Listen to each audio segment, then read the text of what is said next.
श्रीमद् भागवत महापुराण स्कंद 10वां अध्याय 22वां चीरहरण। श्री शुकदेव जी कहते हैं, परीक्षित, अब हेमंत ऋतु आई। उससे पहले ही महीने में अर्थात मार्गशीर्ष में नंद बाबा के ब्रज की कुमारियां कात्यायी देवी की पूजा और व्रत करने लगी। वे केवल हविष्यान ही खाती थी। राजन, वे कुमारी कन्याएं पूर्व दिशा का क्षितिज लाल होते होते यमुना जल में स्नान कर लेती और तट पर ही देवी की बालू कामे मूर्ति बनाकर सुगंधित चंदन, फूलों के हार, भांति भांति के नैवेद्य, धूप दीप, छोटी बड़ी भेंट की सामग्री, पल्लव, फल और चावल आदि से उनकी पूजा करती। साथ ही हे कात्यायनी, हे महामाये, हे महायोगिनी, हे सबकी एकमात्र स्वामिनी, आप नंद नंदन श्री कृष्ण को हमारा पति बना दीजिए। देवी, हम आपके चरणों में नमस्कार करती हैं। इस मंत्र का जप करती हुई वे कुमारियां देवी की आराधना करती। इस प्रकार उन कुमारियों ने, जिनका मन श्री कृष्ण पर न्योछावर हो चुका था, इस संकल्प के साथ 1 महीने तक भद्रकाली की भली भांति पूजा की कि नंद नंदन श्याम सुंदर ही हमारे पति हों। वे प्रतिदिन उषा काल में ही नाम ले लेकर एक दूसरी सखी को पुकार लेती और परस्पर हाथ में हाथ डालकर ऊंचे स्वर से भगवान श्री कृष्ण की लीला तथा नामों का गान करती हुई यमुना जल में स्नान करने के लिए जाती। एक दिन सब कुमारियों ने प्रतिदिन की भांति यमुना जी के तट पर जाकर अपने अपने वस्त्र उतार दिए और भगवान श्री कृष्ण के गुणों का गान करती हुई बड़े आनंद से जल क्रीड़ा करने लगी। परीक्षित, भगवान श्री कृष्ण सनकादि योगियों और शंकर आदि योगेश्वरों के भी ईश्वर हैं। उनसे गोपियों की अभिलाषा छिपी न रही। वे उनका अभिप्राय जानकर अपने सखा ग्वाल बालों के साथ उन कुमारियों की साधना सफल करने के लिए यमुना तट पर गए। उन्होंने अकेले ही उन गोपियों के सारे वस्त्र उठा लिए और बड़ी फुर्ती से एक कदम्ब के वृक्ष पर चढ़ गए। साथ ही ग्वाल बाल ठठा ठठा कर हंसने लगे और स्वयं श्री कृष्ण भी हंसते हुए गोपियों से हंसी की बात कहने लगे। अरे कुमारियों, तुम यहाँ आकर इच्छा हो तो अपने अपने वस्त्र ले जाओ। मैं तुम लोगों से सच सच कहता हूँ, हंसी बिल्कुल नहीं करता। तुम लोग व्रत करते करते दुबली हो गई हो। ये मेरे सखा ग्वाल बाल जानते हैं कि मैंने कभी कोई झूठी बात नहीं कही। सुंदरियों, तुम्हारी इच्छा हो तो अलग अलग आकर अपने अपने वस्त्र ले लो या सब एक साथ ही आओ, मुझे इसमें कोई आपत्ति नहीं है। भगवान की यह हंसी मस्करी देखकर गोपियों का हृदय प्रेम से सरोबार हो गया। वे तनिक सकुचाकर एक दूसरी की ओर देखती और मुस्कुराने लगी, जल से बाहर नहीं निकली। जब भगवान ने हंसी हंसी में यह बात कही कि उनके विनोद से कुमारियों का चित्त और भी उनकी ओर खिंच गया। वे ठंडे पानी में कंठ तक डूबी हुई और उनका शरीर थर थर कांप रहा था। उन्होंने श्री कृष्ण से कहा, प्यारे श्री कृष्ण, तुम ऐसी अनिति मत करो। हम जानती हैं कि तुम नंद बाबा के लाडले लाल हो, हमारे प्यारे हो। सारे ब्रिजवासी तुम्हारी सराहना करते रहते हैं। देखो, हम जाड़े के मारे ठिठुर रही हैं। तुम हमें हमारे वस्त्र दे दो।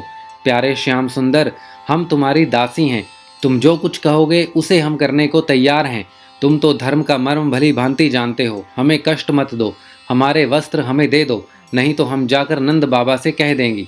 भगवान श्री कृष्ण ने कहा, कुमारियों, तुम्हारी मुस्कान पवित्रता और प्रेम से भरी है। देखो, जब तुम अपने को मेरी दासी स्वीकार करती हो और मेरी आज्ञा का पालन करना चाहती हो तो यहाँ आकर अपने अपने वस्त्र ले लो।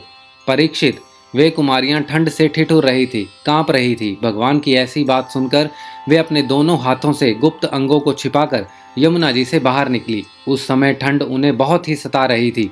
उनके इस शुद्ध भाव से भगवान बहुत प्रसन्न हुए। उनको अपने पास आई देखकर उन्होंने गोपियों के वस्त्र अपने कंधे पर रख लिए और बड़ी प्रसन्नता से मुस्कुराते हुए बोले, अरे गोपियों, तुमने जो व्रत लिया था उसे अच्छी तरह निभाया है, इसमें संदेह नहीं है। परंतु इस अवस्था में वस्त्रहीन होकर तुमने जल में स्नान किया। इससे तो जल के अधिष्ठात्र देवता वरुण का तथा यमुना जी का अपराध हुआ है। अतः अब इस दोष की शांति के लिए तुम अपने हाथ जोड़कर सिर से लगाओ और उन्हें झुककर प्रणाम करो। तदंतर अपने अपने वस्त्र ले जाओ। भगवान श्री कृष्ण की बात सुनकर उन ब्रज कुमारियों ने ऐसा ही समझा कि वास्तव में वस्त्रहीन होकर स्नान करने से हमारे व्रत में त्रुटि आ गई।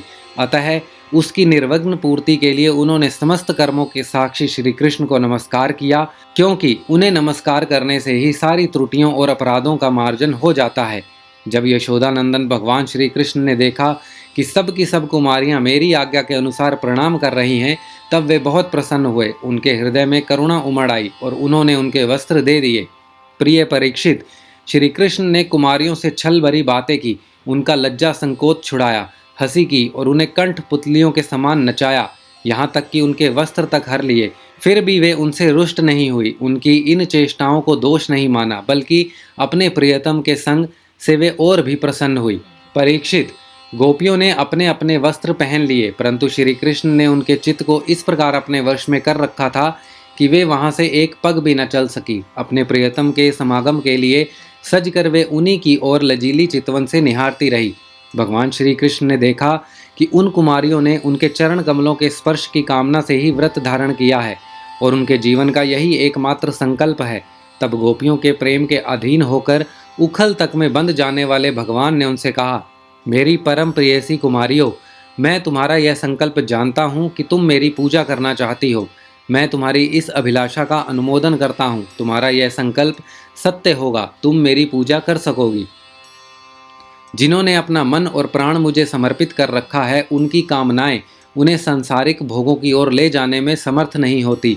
ठीक वैसे ही जैसे भुने या उबले हुए बीज फिर अंकुर के रूप में उगने के योग्य नहीं रह जाते। इसीलिए कुमारियों, अब तुम अपने अपने घर लौट जाओ। तुम्हारी साधना सिद्ध हो गई है। तुम आने वाली शरद ऋतु की रात्रियों में मेरे साथ विहार करोगी। सतियों, इस उद्देश्य से तुम लोगों ने यह व्रत और कात्यायनी देवी की पूजा की थी। श्री शुकदेव जी कहते हैं, परीक्षित, भगवान की यह आज्ञा पाकर वे कुमारियां भगवान श्री कृष्ण के चरण कमलों का ध्यान करती हुई जाने की इच्छा न होने पर भी बड़े कष्ट से ब्रज में गई। अब उनकी सारी कामनाएं पूर्ण हो चुकी थी। प्रिय परीक्षित, एक दिन भगवान श्री कृष्ण बलराम जी और ग्वाल बालों के साथ गौएं चराते हुए वृंदावन से बहुत दूर निकल गए। ग्रीष्म ऋतु थी। सूर्य की किरणें बहुत ही प्रखर हो रही थी, परंतु घने घने वृक्ष भगवान श्री कृष्ण के ऊपर छत्ते का काम कर रहे थे। भगवान श्री कृष्ण ने वृक्षों को छाया करते देख सनोतक कृष्ण, अंशु, श्रीदामा, सुबल, अर्जुन, विशाल, ऋषभ, तेजस्वी, देवप्रस्थ और वरुथप आदि ग्वाल बालों को संबोधन करके कहा, मेरे प्यारे मित्रों, देखो यह वृक्ष कितने भाग्यवान हैं। इनका सारा जीवन केवल दूसरों की भलाई करने के लिए ही है। ये स्वयं तो हवा के झोंके, वर्षा, धूप और पाला सब कुछ सहते हैं, परंतु हम लोगों की उनसे रक्षा करते हैं। मैं कहता हूँ कि इन्हीं का जीवन सबसे श्रेष्ठ है, क्योंकि इनके द्वारा सब प्राणियों को सहारा मिलता है, उनका जीवन निर्वाह होता है। जैसे किसी सज्जन पुरुष के घर से कोई याचक खाली हाथ नहीं लौटता, वैसे ही इन वृक्षों से भी सभी को कुछ ना कुछ मिल ही जाता है। ये अपने पत्ते, फूल, फल, छाया, जड़, छाल, लकड़ी, गंध, गोंद, राख, कोयला, अंकुर और कपोलों से भी लोगों की कामना पूर्ण करते हैं।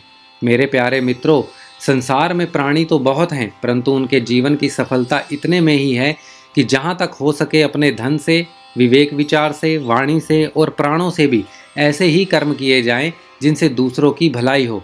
परीक्षित, दोनों ओर के वृक्ष नई नई कपोलों, गुच्छों, फल फूलों और पत्तों से लद रहे हैं। इनकी डालियां पृथ्वी तक झुकी हुई थी। इस प्रकार भाषण करते हुए भगवान श्री कृष्ण उन्हीं के बीच से यमुना तट पर निकल आए। राजन, यमुना जी का जल बड़ा ही मधुर, शीतल और स्वच्छ था। उन लोगों ने पहले गौओं को पिलाया और इसके बाद स्वयं भी जी भरकर जल का पान किया। परीक्षित, जिस समय वे यमुना जी के तट पर हरे भरे उपवन में बड़ी स्वतंत्रता से अपनी गौएं चरा रहे थे, उसी समय कुछ भूखे ग्वालों ने भगवान श्री कृष्ण और बलराम जी के पास आकर यह बात कही। श्रीमद् भागवत महापुराण, स्कंद 10वां, अध्याय 22वां समाप्त।